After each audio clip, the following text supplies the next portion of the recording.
नरेंद्र मोदी नंगे पांव रामलला के इस अद्भुत नजारे को देखते हुए नजर आए।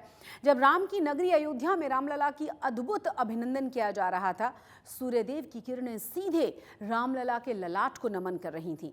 ठीक उसी वक्त पीएम मोदी चुनावी रैली में जय श्री राम का घोष कर रहे थे।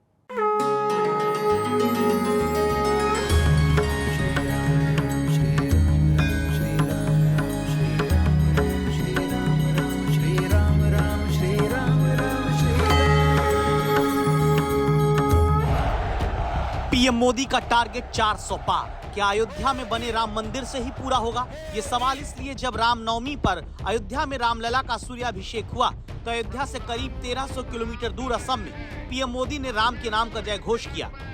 मेरे साथ बोलिए, जय श्री राम, जय श्री राम, जय जय श्री राम, जय जय श्री राम, जय जय श्री राम। राम लक्ष्मण जानकी, जय बोलो हनुमान की, राम लक्ष्मण जानकी। आज पीएम मोदी की इस तस्वीर की बहुत चर्चा रही जब पीएम मोदी ने हेलीकॉप्टर के अंदर से सोशल मीडिया पर एक वीडियो पोस्ट किया जिसमें वो टैब पर अयोध्या में रामलला के सूर्य तिलक के दर्शन करते हैं और नंगे पांव दिखाई देते हैं। पीएम मोदी ने अपनी पोस्ट में लिखा कि लाखों भारतीयों की तरह उनके लिए ये एक भावुक क्षण है, लेकिन पीएम मोदी की इन तस्वीरों पर राजनीति शुरू हो जाती है। सब लोग अपने मोबाइल का फ्लैश चालू करें। सब लोग, भले दिखाई नहीं देगा लेकिन आप करें। प्रभु राम को सूर्य तिलक हो रहा है, तब हमारे मोबाइल फोन से भी प्रभु राम को हम प्रणाम कर रहे हैं। हम भी सूर्य तिलक में हमारे मोबाइल के किरण भेज रहे हैं। मेरे साथ बोलिए, जय श्री राम, जय श्री राम, जय जय श्री राम, जय जय श्री राम, जय जय श्री राम। रामनवमी को जो कुछ लोगों ने पेटेंट कर लिया है, उनकी बपौती नहीं रामनवमी। रामनवमी करोड़ों लोग हजारों वर्ष से मनाते चले जा रहे हैं और एक राम मंदिर नहीं है, हजारों राम मंदिर इस देश में हैं ऑलरेडी। और इसमें तो उन्होंने सब अधूरा प्राण प्रतिष्ठा वगैरह की है। सारे जगतगुरु शंकराचार्य उसके विरोध में थे। ये ठीक नहीं है, अशुभ हुआ है और ये इनके लिए वो घातक होगा। भगवान राम को दंड दे। ये प्रधानमंत्री जी का काम नहीं है रामनवमी के ऊपर बात करें, कृष्ण जन्म के ऊपर बात करें।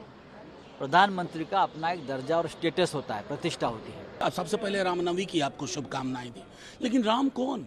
हमारे मर्यादा पुरुषोत्तम राम, बापू के राम, हे राम, वो राम जो सबको जोड़ के चलते हैं। प्रधानमंत्री जी एक बार बैठ करके सोच लें कि बापू के राम की संकल्पना और उनकी संकल्पना में कितना फासला है। आज रामनवमी है और 19 अप्रैल को लोकसभा के पहले चरण के चुनाव में 102 सीटों पर वोटिंग। ऐसे में पीएम मोदी ने हर सभा में राम मंदिर की प्राण प्रतिष्ठा को याद कराया। यकीनन ये पीएम मोदी की राम वाली राजनीति है ताकि वोटर को राम मंदिर याद रहे। पाप करने वालों को कभी भूलिएगा नहीं भाई बहनों, याद रखेंगे ना। ये रामनवमी भी खास है, ये नवरात्रि भी खास है और ये बांग्ला नववर्ष भी खास है। रामनवमी पर अयोध्या में हमारे लाल रामलला टेंट में नहीं, भव्य मंदिर में दर्शन देंगे। धौलपुर ने अयोध्या में 500 साल के इंतजार के बाद बन रहे भव्य राम मंदिर के लिए पत्थर भेजे। उसी राम मंदिर पर कांग्रेस पार्टी के नेता कैसी कैसी भाषा बोल रहे हैं। पीएम मोदी राम मंदिर का मुद्दा उठाकर कांग्रेस को घेरते आ रहे हैं और मोदी और धर्म की काट में खड़गे जाति का कार्ड खेलते हैं।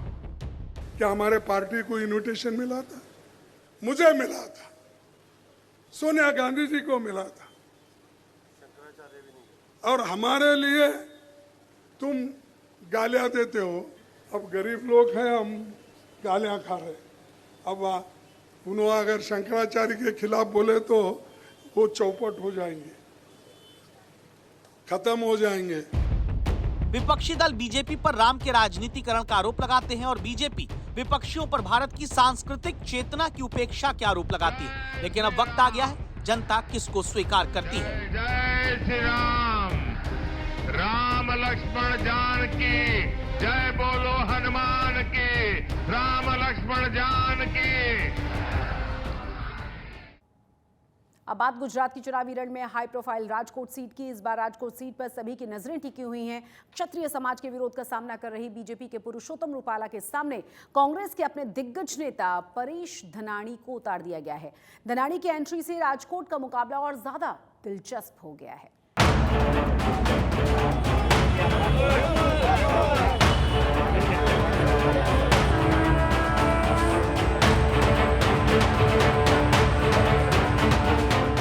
इस बार राजकोट लोकसभा सीट पूरे गुजरात में चर्चा का केंद्र बनी हुई है।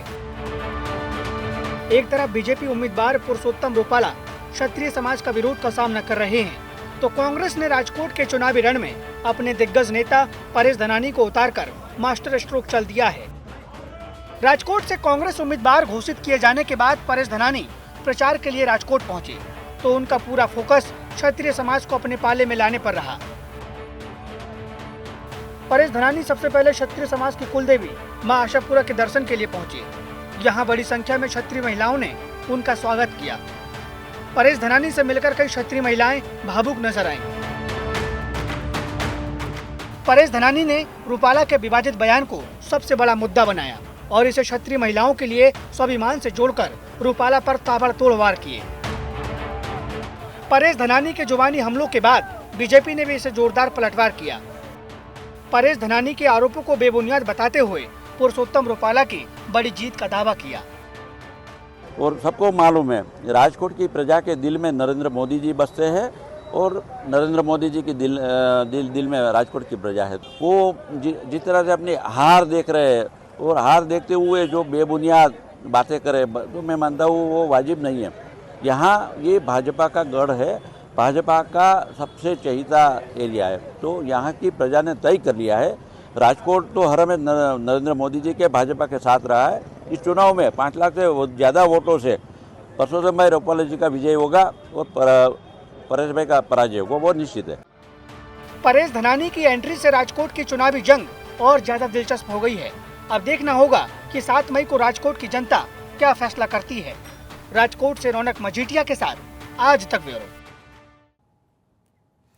राजकोट के बाद अब आपको लिए चलते हैं भरूच लोकसभा सीट पर भी मुकाबला बड़ा दिलचस्प माना जा रहा है। आम आदमी पार्टी ने यहां पर चेता वसावा को उम्मीदवार बनाया है और कांग्रेस की तरफ से उसे समर्थन मिला है। वहीं दूसरी तरफ उनके सामने हैं 6 बार से बीजेपी के सांसद मनसुख वसावा।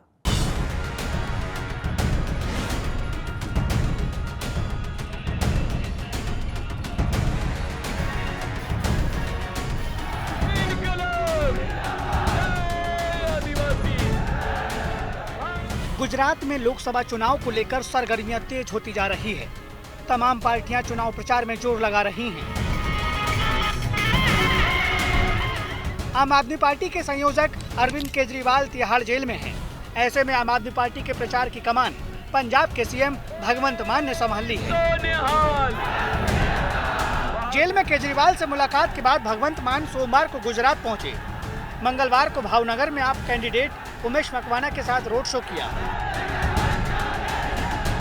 और आज भरूच पहुंचकर आम आदमी पार्टी के उम्मीदवार चेतर वसावा के पक्ष में माहौल बनाया। और चेतर भाई कौन है? चेतर भाई एक कोई व्यक्ति नहीं है, ये एक सोच का नाम है, सोच का नाम है। अरविंद केजरीवाल कोई व्यक्ति नहीं है, उसको तो अंदर कर दोगे। मुझे ये बता दो भाजपा वालों, जो अरविंद केजरीवाल की सोच है उसको कैसे गिरफ्तार करोगे? चेतर भाई को भी गिरफ्तार कर लिया था, मिलने आया था मैं जेल में। इनकी पत्नी को भी गिरफ्तार कर लिया था। भीषण गर्मी के बीच चेतर वसावा और भगवंत मान के रोड शो में जबरदस्त भीड़ उमड़ी। लोगों का उत्साह देखकर भगवंत मान का कॉन्फिडेंस 7वें आसमान पर था। उन्होंने तो यहाँ तक कह दिया कि चेतर वसावा की जीत पक्की है, बस ऐलान होना बाकी है। हम भी हो लिए नाले, चेतर भाई चाले। बीजेपी के पलट देंगे पाले, चेतर भाई चाले। कितने लोग बुला ले, चेतर भाई चाले। लेकिन चेतर भाई ने कहा कि आपको लगता था कि लौटेंगे नहीं, लौट आए ना, करारा जवाब मिलेगा। एक कुदरत है, ऊपर भी है कुछ, सब कुछ नीचे नहीं है, ऊपर वाला भी कुछ देख रहा है। जब जुल्म की आंधी बढ़ जाती है तो भगवान अपना झाड़ू चलाता है, फिर सफाई होती है। भगवंत मान ने अपने भाषण में जेल में बंद अरविंद केजरीवाल से मुलाकात का भी जिक्र किया और बीजेपी पर ताबड़तोड़ वार किए। अरविंद केजरीवाल जी को मैं मिल के आया हूँ जेल में। उन्होंने मुझे कहा कहाँ जा रहे हो? मैंने कहा जी भरूच जाऊंगा परसों। कहते भरूच वालों को मेरा मैसेज दे देना, सुनेहा दे देना, मेरा संदेश दे देना कि चेतर के साथ चट्टान की तरह खड़े हो जाए। आम आदमी पार्टी ये आम लोगों की पार्टी है भाई साहब। यहाँ ऐसे ही लड़के आते हैं, यंग लड़के। आप उम्मीदवार चेतर वसावा इंडिया गठबंधन के उम्मीदवार हैं और उनका मुकाबला बीजेपी के मनसुख वसावा से है, जो 6 बार के सांसद हैं। ऐसे में इस बार भरूच सीट पर कांटे की टक्कर मानी जा रही है। भरूच से गौतम डोडिया के साथ आज तक ब्यूरो। चेतर वसावा भी अपनी जीत को लेकर आश्वस्त नजर आ रहे हैं। वो जनता से जुड़े बुनियादी मुद्दों को उठा रहे हैं और बीजेपी पर भी तीखे प्रहार कर रहे हैं। चेतर वसावा से खास बातचीत की आज तक संवाददाता नरेंद्र पेपरवाला ने। भरूच लोकसभा सीट के आम आदमी पार्टी के कैंडिडेट चेतर वसावा, गुजरात के नर्मदा जिले में उनके ऊपर जो प्रतिबंध था वो हट चुका है। चेतर भाई, जो आपके सामने जो कैंडिडेट है मनसुख भाई वसावा 6 टर्म से जीत रहे, बीजेपी अब की बार 400 के पार के नारे के साथ जा रही है। आप कैसे उनकी ये जो सीट है इसमें सैंध लगा पाएंगे? देखिए, अभी मुझे तो नर्मदा जिला में जो हमारे प्रवेश बंदी थी वो हटवा दी गई। नामदार हाईकोर्ट का जो अभी ऑर्डर आया है उसका भी मैं अभिवादन करता हूं। आज मेरे एरिया में पहुंचा हूं तो लोगों में बड़ी खुशी है और हमारे समर्थक में भी बड़ी खुशी है। मनसुख भाई वसावा को भरूच संसदीय क्षेत्र के लोगों ने 30 साल दिए है। खुद की गुजरात में सरकार थी, फिर भी यहाँ शालाएं नहीं है, टीचर नहीं है, युवाओं को रोजगार नहीं है, किसानों को यहाँ अपने दाम नहीं मिल रहे हैं। कितने किसानों की जमीन नेशनल हाईवे, नहरें, रेलवे, जीएमडीसी, जीआईडीसी में गई है, उनका मुआवजा भी नहीं मिला है। तो कोरोना हो, नोटबंदी हो, नर्मदा का पूर हो, हजारों लोग परेशान हुए हैं। तो इस बार सभी लोगों को मेरे पे भरोसा है, बहुत अच्छा समर्थन मिल रहा है। तो मुझे पूरा यकीन है कि इस बार भरूच संसदीय क्षेत्र के लोग मुझे पसंद करेंगे और मुझे यहाँ से जिताएंगे। बीजेपी का नारा है अब की बार 400 पार और मनसुख भाई का नारा है मनसुख भाई 7वीं बार, क्या कहेंगे? बीजेपी का नारा पहले 2014 में था, बहुत हुआ मोघवारी का मार, अब की बार मोदी सरकार। तो मोघवारी तो उन्होंने बढ़ा दी। 19 में था मोदी जी को लाएंगे, अच्छे दिन आएंगे, लेकिन हमारे अच्छे दिन नहीं आए हैं। उनके जो उद्योगपति है उनके अच्छे दिन आए होंगे। तो अभी जो 400 पार का नारा है ये असंभव है। यहाँ भरूच लोकसभा में हम बहुत मजबूत है और एकदम बराबरी का अभी जंग चल रहा है। मुझे मेरी मेहनत, मेरे टीम की मेहनत और लोगों का समर्थन मिल रहा है, इससे मुझे लगता है कि 50,000 लीड से हम जीतेंगे। आप जब नामांकन भरने जा रहे हैं, इंडिया गठबंधन है, इंडिया गठबंधन ने जो कांग्रेस के जो नेता है अभी जो खुल के इतने बहुत सामने नहीं आ रहे, और साथ में छोटू वसावा है, उनके बेटे का भी वो भी प्रत्याशी बनने जा रहे, क्या कहेंगे? छोटू भाई वसावा के बेटे दिलीप वसावा बाप पार्टी में से लड़ने की बात कर रहे थे, लेकिन बाप पार्टी ने अनाउंस किया है कि गुजरात में कोई कैंडिडेट नहीं होगा। और मैं छोटू भाई वसावा को भी मिलूंगा, उनका आशीर्वाद लूंगा और आगे बढ़ने की कोशिश करूंगा।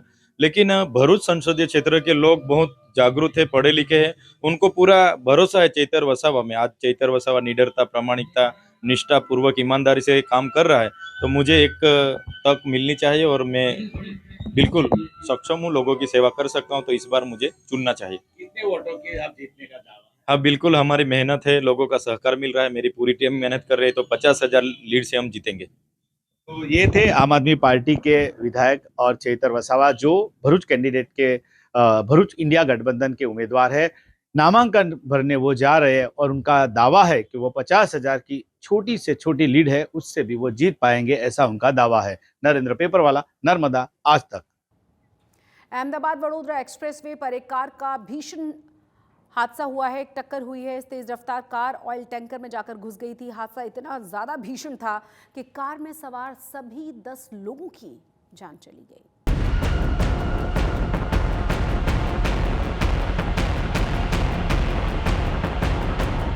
ये अहमदाबाद वडोदरा एक्सप्रेसवे की तस्वीरें हैं। यहाँ एक तेज रफ्तार कार पीछे से ऑयल टैंकर में आकर घुस गई। कार में 10 लोग सवार थे और इस हादसे में सभी की मौत हो गई।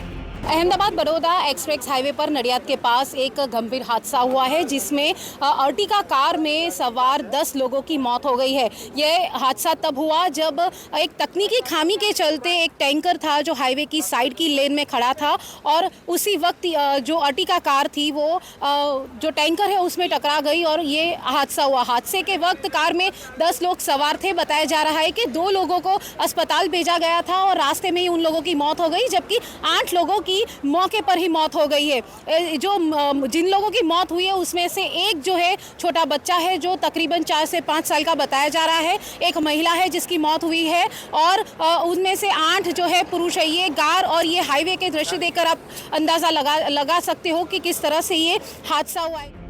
ये कार वडोदरा से अहमदाबाद जा रही थी। ये हादसा इतना भीषण था कि 8 लोगों की मौके पर ही मौत हो गई। बाकी 2 लोगों को अस्पताल पहुंचाया गया, लेकिन डॉक्टर्स ने उन्हें भी मृत घोषित कर दिया। एक टैंकर खड़ा था और उसके पीछे अर्टिगा गाड़ी का एक्सीडेंट हुआ है।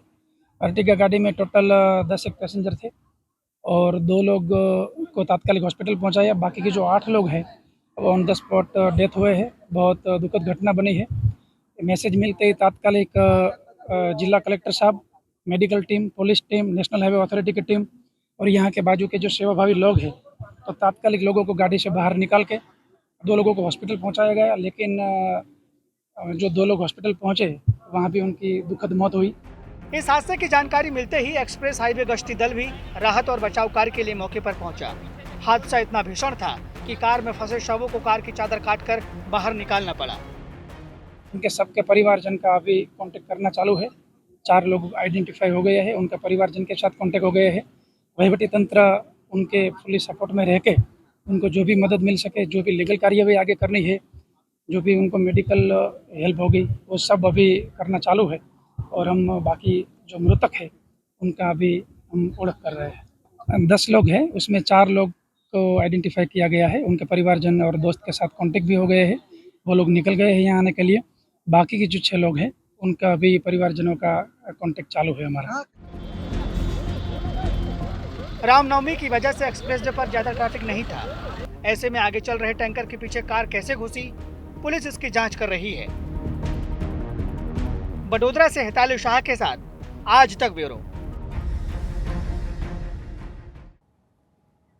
सूरत शहर में सरकार के ड्रीम सिटी प्रोजेक्ट के तहत सूरत डायमंड बोर्स बिल्डिंग बनाई गई और ये दुनिया की सबसे बड़ी बिल्डिंग है। इसमें 4200 ऑफिसेज हैं, लेकिन महज 4 से 5 ऑफिसेज ही शुरू हो पाए हैं। अब लोग इसे भूतिया बिल्डिंग कहने लगे हैं।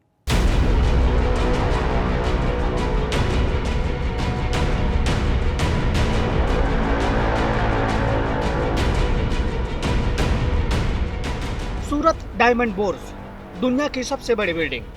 साइज के मामले में अमेरिका की पेंटागन बिल्डिंग को पीछे छोड़कर सूरत डायमंड बोर्स ने ये तमगा हासिल किया था।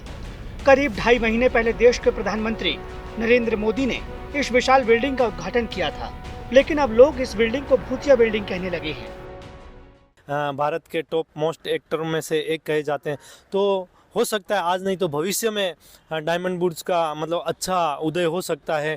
अभी तो नई शुरुआत है इनकी, अभी शुरू हुआ है। अभी तो समय आगे का देखना बाकी है। हो सकता है 1-2 साल में अगर व्यापारी अच्छी मेहनत करें और लोग जागरूक हो तो ऑब्वियसली वहाँ सक्सेस मिल सकती है लोगों को। ऑफिस चालू होने के बाद तुरंत उनका जो प्रेसिडेंट होता है वो इस्तीफा दे देता है। भाई आगे रीजन क्या है प्रेसिडेंट इस्तीफा दे रहा है? वो जान रहा है ना कि मैं सैनिक, मैं जो है कमांडेंट हूँ और मेरा सैनिक कार्य नहीं कर सकता, वो किसी तरह से अक्षम है। आज उनकी जो ऑफिसें खुली है उनका खर्चा दिन प्रतिदिन खर्चा उनका बढ़ रहा है, लेकिन आवक नहीं है। वो कब तक झेल सकते हैं? उन्होंने अपनी कैपेसिटी देख लिया, इसलिए वो बेचारे सब सारे ऑफिस बंद करके पलायन हो गए यहाँ से। असफल की बात तो नहीं बोल ही सकते, क्योंकि अभी तो शुरुआत हुई है और किसी भी चीज़ की शुरुआत होती है, वो शुरुआत नींव डालते हैं किसी भी चीज़ का, तो उसकी शुरुआत संघर्षशील होती है। ये संघर्ष है, सूरत के लिए भी संघर्ष है। धीरे धीरे व्यापारी उनका माइंडसेट करेंगे। सूरत के खाजोद इलाके में बनी 9 टावर वाली इस बिल्डिंग में कुल 4200 ऑफिस बने हैं। सरकार के ड्रीम प्रोजेक्ट के रूप में बनाई गई इस बिल्डिंग के लिए सूरत और मुंबई के डायमंड कारोबारियों ने एडवांस में बुकिंग की थी, लेकिन एडवांस बुकिंग करवाने वाले डायमंड कारोबारियों ने अभी तक यहां अपने ऑफिस शुरू नहीं किए हैं। 4200 ऑफिस में से महज 4 से 5 ऑफिस ही शुरू हो पाए हैं। डायमंड बोर्स हमारे डायमंड के 4200 सभ्य मिलके हमने बनाया है। 4200 सभ्य ने पहले से इसने बुकिंग कराया है, टाइम टू टाइम पैसा दिया है, वो हिसाब से बिल्डिंग पूरा हुआ है। अब जो सफल होने की बात है वो यहाँ 25-50 ऑफिस शुरू होने से सफल नहीं होगा। 4200 ऑफिस है, इसमें से 10-15% એટલે 500-700 ऑफिस एक साथ शुरू था। खरीदने वाला भी आए, बेचने वाला भी आए। दुनिया की सबसे बड़ी बिल्डिंग में इक्का दुक्का लोग ही नजर आते हैं, इसलिए इसे आसपास के लोग भूतिया बिल्डिंग कहने लगे हैं। इतना ही नहीं, सूरत डायमंड बोर्स के पहले चेयरमैन भी इस्तीफा देकर यहां से चले गए हैं, जिसके बाद लालजी भाई पटेल इस बिल्डिंग के नए चेयरमैन बने हैं। अब इनकी कोशिश है कि कारोबारी जल्द से जल्द इस बिल्डिंग से अपने कारोबार की शुरुआत करें, तो सफल हो सकता है। वो हिसाब से हमने यहाँ मैत्रपुरा में मीटिंग किया, बाद में फैंसी ग्रुप के साथ मीटिंग किया। अब आवती काल हम बॉम्बे जा रहे हैं। 18 तारीख को 3:30 बजे बॉम्बे में जो बुकिंग ऑफिस कराया है इसके साथ मीटिंग है। इसके साथ बात करके 500-700 ऑफिस की एक साथ शुरू हुए, वो हिसाब से हम तारीख लेने वाले हैं। ये आलीशान बिल्डिंग करीब 4000 करोड़ रुपए की लागत से बनकर तैयार हुई है। सूरत डायमंड बोर्स को मैन्युफैक्चरिंग और ट्रेडिंग वन स्टॉप हब के रूप में स्थापित किया है। अब उम्मीद की जा रही है कि जल्द कारोबारियों की बेरुखी खत्म होगी और ये हाईटेक बिल्डिंग भी कारोबार से गुलजार होगी। सूरत से संजय सिंह राठौड़ के साथ आज तक ब्यूरो।